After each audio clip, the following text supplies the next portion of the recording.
अगला प्रश्न है 1864 में बेद समाज निम्नलिखित में से किस शहर में स्थापित किया गया था? ऑप्शन है बम्बई, मद्रास, कालीकट और कलकत्ता। तो इस प्रश्न का जो उत्तर हो गया आपको विकल्प 2 हो गया, ठीक है, अर्थात मद्रास, जिसे आप चेन्नई के नाम से जानते हैं। यहाँ जो स्थापना जो है केशव चंद्र सेन और के श्री धरलू नायडू के प्रयास से किया गया था, और वो कहाँ किया गया था? मद्रास में किया गया था।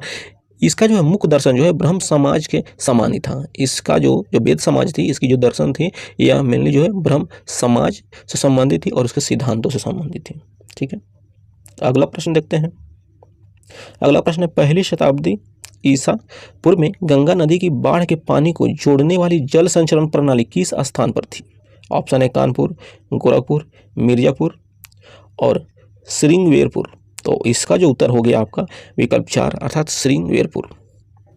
यह जो है इलाहाबाद के निकट है और यह जो है जल संचय प्रणाली यह थी जो है, ठीक है। इसमें 3 जो है रिसाव सा भंडारण टैंक जो है शामिल थे और ये लगभग 11 मीटर चौड़ी और 5 मीटर जो है गहरी नर द्वारा पोषित थे, जो मानसूनी गंगा के पानी को यह बहाते थे जो है। तो इस प्रकार इस प्रश्न का जो उत्तर हो गया, जो पहली शताब्दी में गंगा नदी की बाढ़ के पानी को जोड़ने वाली जल संचयन प्रणाली वह थी आपको इलाहाबाद के निकट जो श्रृंगपुर है वहाँ पर यह अवस्थित थी। तो इसका जो उत्तर हो गया विकल्प 4 हो गया। अगला प्रश्न है, भारतीय संविधान के अनुच्छेद 360 में क्या प्रावधान है? क्वेश्चन ऐसे ही पूछा जाता है कि भारतीय संविधान का अनुच्छेद 360 किससे संबंधित है, ठीक है, तो आप इसे ध्यान में रखेंगे। ऑप्शन है आपका जीवन का अधिकार, वित्तीय आपातकाल के अनुसार संपत्ति का अधिकार और मूल कर्तव्य। तो इस प्रश्न का जो उत्तर हो गया विकल्प 2 हो गया, वित्तीय आपातकाल। अभी तक देश में कभी वित्तीय आपातकाल लागू नहीं हुई है।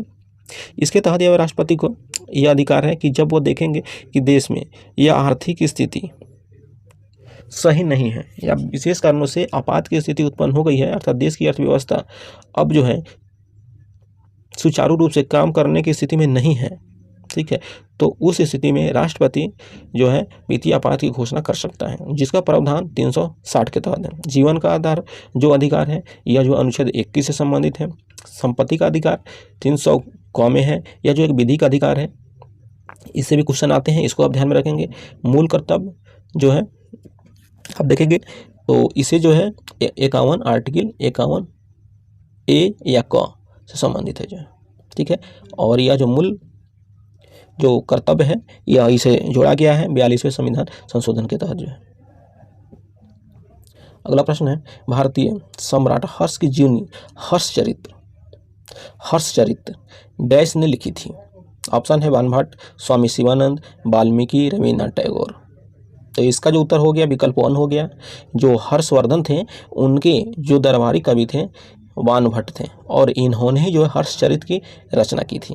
तो इस तरह से क्वेश्चन भी पूछा जाता है कि बाणभट्ट किसके दरबार से संबंधित थे या किस राजवंश से संबंधित थे, तो आप इसे ध्यान में रखें कि हर्षचरित्र जो है के दरबारी थे बाणभट्ट और इन्होंने जो है हर्षचरित्र की रचना की थी, ठीक है।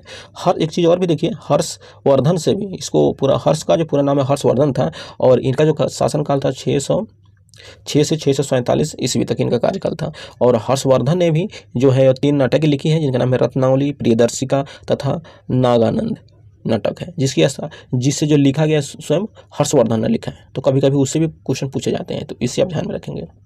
वाल्मीकि रामायण की रचना की है। रविन्द्रनाथ टैगोर आप जानते हैं कि इन्हें साहित्य के लिए सबसे पहले जो है इन्हें जो गीतांजलि इन्होंने लिखा था उसके लिए इन्होंने जो है आपको सबसे पहले 1913 ईस्वी में इन्हें नोबेल पुरस्कार भी प्राप्त हुआ है, ठीक है। तो यह जो भारत के पहले नोबेल पुरस्कार प्राप्त करता थे 1913 में। अगला प्रश्न देखते हैं, दशहरा उत्सव के दौरान किया जाने वाला वीरगेज नृत्य डैश राज के लोक नृत्यों में से एक विशेष स्थान रखता है? देखिए इस क्वेश्चन को कैसे ये घुमा कर पूछ रहा है, इसे ऐसे भी पूछ सकता था कि वीरागेज जो नृत्य है वो किस राज्य से संबंधित है, ऐसे पूछा जा सकता है। लेकिन यह देखिए कैसे इस चीज़ को, तो आप क्वेश्चन के फॉर्मेटिंग को समझने का प्रयास कीजिए कि कैसे क्वेश्चन पूछे जा सकते हैं, ठीक है। तो इसका जो ऑप्शन है कर्नाटक, असम, उड़ीसा और सिक्किम, तो इस प्रश्न का जो उत्तर होगा आपका कर्नाटक हो जाएगा। कर्नाटक वीरगासे कर्नाटक के मैसूर में आयोजित दशहरा जुलूस में प्रदर्शित नृत्यों में से वहाँ पाया जाता है या होता है, ठीक है। इसमें जंगमा द्वारा जो है वो नृत्य किया जाता है। तीव्र भ्रंग जो है नृत्य होता है, मेनली जो है इसके तहत जो है किया जाता है। तो यहाँ जो क्वेश्चन पूछा जा रहा है ये यह किस राज्य से संबंधित है, तो यह जो है कर्नाटक राज्य में है, और यह विशेषकर जो है मैसूर वाले एरिया में ये चीज़ होता है जो है वहाँ जो। निम्नलिखित में से किस राजा के शासनकाल में कोणार्क का जो सूर्य मंदिर है वो बना था? अनंत पद्मनाभन, समुद्रगुप्त, नरसिंहदेव प्रथम, अनंत वर्मन, चोडगंग। ये क्वेश्चन पूछा गया है। तो यह जो है नरसिंह देव प्रथम थे, उनके शासनकाल में यह जो है कोणार्क का सूर्य देव मंदिर का निर्माण हुआ था, और इसका जो निर्माण हुआ था 1250 ईस्वी के आसपास हुआ था। यह उड़ीसा में अवस्थित है। एक चीज़ आप ध्यान में रखेंगे, इसे जो है ब्लैक पैगोडा के नाम से भी जाना जाता है, तो आप इसे ध्यान में रखें कि यह जो है कोणार्क का सूर्य मंदिर उड़ीसा में अवस्थित है। नरसिंह देव प्रथम ने कराया था निर्माण, इसे ब्लैक पैगोडा कहा जाता है। इसे क्वेश्चन बहुत बार आए हुए हैं, तो इसलिए इसे राष्ट्रपति डोनाल्ड रीगन ने 1981 में अपने देश के इतिहास के सबसे बड़े टैक्स कटौती पर हस्ताक्षर किए। यह नीति किस सिद्धांत पर केंद्रित थी? लाफर कर्व, लॉरेंज कर्व, कुजेंट कर्व और स्वीजी डिमांड कर्व। यह किस पर संबंधित थी? तो यह जो थी ये लाफर कर्व। देखिए क्वेश्चन जो है लाफर वर्क कभी कभी ऐसे पूछा जाता है कि यह किससे संबंधित है, ठीक है। तो जो लाफर वर्क है आर्थर जो लाफर के कार्यों ने रीगन की कर की कटौती को अधिक प्रभावित किया था, ठीक है। तो यह जो है क्वेश्चन कह रहा है कि जो सबसे बड़ी टैक्स कटौती पर जो हस्ताक्षर किए गए थे, यह जो है कि किस आर्थिक सिद्धांत पर केंद्रित थी? तो यह जो है लाफर कर्व के सिद्धांत पर यह केंद्रित थी। तो इस प्रश्न का उत्तर हो गया विकल्प 1 लाफर कर्व या लाफर वक्र जो है कभी कभी ये क्वेश्चन में दे दें, तो इसे आप ध्यान में रखें। भारत का पहला अंग्रेज, अगला प्रश्न आपका, भारत का पहला अंग्रेज भाषा का समाचार पत्र निम्नलिखित में से कौन सा था? हिकीज बंगाल का gazette, Maratha, the Madras courier, the Bombay Herald. तो इस प्रश्न का जो उत्तर है पहला हो गया आपका option Hicky's Bengal gazette. Hicky का बंगाल गजट जो है पहला अंग्रेजी भाषा का समाचार पत्र था एवं भारतीय उपमहाद्वीप एवं एशिया दोनों में प्रकाशित होने वाला पहला मुद्रित समाचार पत्र था। इसे ध्यान में रखेंगे। इसको जो है आपको 19 जनवरी 1780 को हिकी ने बंगाल गजट के नाम से प्रकाशित किया था। तो जो ये पहला आपका हो गया कि बंगाल गजट जो 1780 में प्रकाशित हुआ था, ठीक है।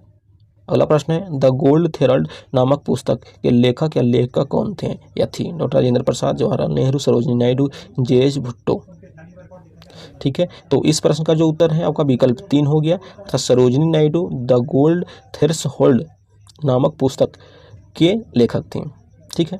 इसमें 40 कविताएं जो है 3 खंडों में जो है 3 गीत, संगीत एवं कविताएं में विभाजित हैं, अर्थात इसमें अगर देखें तो इसमें 40 कविताएं जो हैं यह शामिल हैं इस पुस्तक में, और ये सरोजिनी नायडू द्वारा लिखा गया है और कविताओं का यह संग्रह है। यह पहली बार जो है 1905 में प्रकाशित हुआ था। यह जो पुस्तक जो है इसे देखिएगा, यह क्वेश्चन पूछे जाते रहे हैं, हमेशा कई बार पूछे जा चुके हैं, तो इस तरह के प्रश्नों को आप ध्यान में रखें जो है। अगला प्रश्न है कि राजस्व प्राप्ति और नन डेप्ट कैपिटल गिफ्ट एनसीआरटी के योग और कुल व्यय के अंतर को क्या कहा जाता है? राजस्व घाटा, राजकोषीय घाटा, प्रभावी राजस्व घाटा और प्राथमिक घाटा। तो इस प्रश्न का जो उत्तर है आपका विकल्प 2 हो गया, राजकोषीय घाटा। राजकोषीय घाटा एक वित्तीय वर्ष के दौरान उधार को छोड़कर, जो हम उधारी लेते हैं उसे छोड़कर कुल बजट प्राप्तियों पर कुल बजट व्यय की अधिकता के रूप में प्रकाशित किया जाता है। अर्थात अगर उधारी को हम छोड़ दें तो उसमें कुल बजट प्राप्ति कुल व्यय के अंतर को हम राजकोषीय घाटा के रूप में व्यक्त करते हैं, ठीक है। तो इस प्रश्न का जो उत्तर हो गया विकल्प 2 हो गया। अगला प्रश्न है 2 महाकाव्य रघुवंशम कुमार संभव डैश द्वारा रचित कृतियां हैं। देखिए इस तरह के प्रश्न जो पहले आ चुके हैं और फिर जो यहाँ है एक तरह से रिपीट हो रहे हैं, और इसलिए आप इसे जो है ध्यान में रखें और क्वेश्चन को बारीकी से देखें। उससे क्या होगा कि आपको 2 फायदे हो जाएंगे, क्वेश्चन भी समझ में आ जाएगा और जो क्वेश्चन रिपीट हो रहे हैं वो भी आपको समझ में आ जाएंगे चीज़ें जो है, ठीक है। ऑप्शन है इसके वाल्मीकि, रामदास, शिवानंद और कालिदास। तो इस प्रश्न का जो उत्तर है आपका विकल्प 4 हो गया, अर्थात कालिदास जो है यह रघुवंशम और कुमार संभव की इन्होंने रचना की है, ठीक है। रघुवंशम एक महाकाव्य है जिसमें 1564 श्लोक है। कुमार संभव को व्यापक रूप से कालिदास की बेहतरीन, जो कुमार संभव है बेहतरीन कृतियां इन्हें माना जाता है कि संस्कृत में यह काव्य संहिता ये बड़ा संग्रह है जो, ठीक है। अगला प्रश्न, निम्नलिखित में से कौन सा तत्व बेकिंग सोडा का घटक नहीं है? ऑप्शन है हाइड्रोजन, कैल्शियम, सोडियम और ऑक्सीजन। जो बेकिंग सोडा है, जिसे आप जो है खाने वाला सोडा कहते हैं, तो यह होता है सोडियम बाइकार्बोनेट। तो इसका जो अगर आप सूत्र देखेंगे, इसका रासायनिक जो सूत्र देखेंगे तो NaHCO3 होता है, NaHCO3 होता है। तो आप इसमें देखेंगे Na सोडियम है, हाइड्रोजन है, कार्बन है और ऑक्सीजन है, लेकिन इसमें क्या नहीं है? कैल्शियम नहीं है। तो इसलिए इस प्रश्न का जो उत्तर हो गया विकल्प 2 हो गया, अर्थात कैल्शियम जो है इसमें नहीं होता है जो है। ठीक है। अगला प्रश्न है, निक्टालोपिया जिसे आम भाषा में हम रतौंधी कहते हैं के नाम से जाना जाता है, किस पोषक तत्व की कमी के कारण होती है? देखिए, इस क्वेश्चन को है छोटे से प्रश्न, कभी डायरेक्ट पूछा जाता है कि रतौंधी किस विटामिन की कमी के कारण होता है, और इसी क्वेश्चन को देखिए किस तरह से घुमा कर पूछा जा रहा है। तो इस तरह के प्रश्न को पहचानना आप सीखिए। इस सीरीज को चलाने के उद्देश्य जो है मेरा ये भी था कि आप एक्सप्लेन को तो समझे ही समझे, साथ ही क्वेश्चन के फॉर्मेट को भी समझे, ताकि आप क्वेश्चन को जो है समझने में और पहचानने में आपको आसानी होगी, और उस तरह से आप जो भी एग्जाम होगी उसमें तैयार भी हो पाएंगे उसके अनुरूप। ठीक है। तो यहाँ देखिए, निक्टालोपिया जिसे आम भाषा में रतौंधी कहते हैं, वह किस पोषक तत्व की कमी के कारण होती है? ऑप्शन है vitamin C, magnesium, potassium, vitamin A. तो आप ये तो पहले से जानते रहे हैं कि यह जो है विटामिन ए की कमी के कारण रतौंधी रोग होती है। ठीक है। तो इस प्रश्न का उत्तर हो गया विकल्प ए। और विटामिन सी के जो कारण होता है, यह आपको स्कर्वी रोग हो जाती है। यह जो है मैंने प्रयास किया कि ज़्यादा से ज़्यादा जो एक्स्ट्रा फैक्ट आपको जो है प्रदान किया जाए, ताकि जो है इससे संबंधित ये प्रश्न और भी जो प्रश्न पूछे आप आसानी से हल कर पाएँ, और जो एक्स्ट्रा जो जानकारियाँ हों वो आपके आगे के प्रश्न को सॉल्व करने में आपके लिए सहायक साबित हो। ठीक है दोस्तों, तो इस सीरीज से जुड़कर इसका लाभ उठाइए। फिर मिलते हैं अगले वीडियो के साथ, तब तक के लिए धन्यवाद।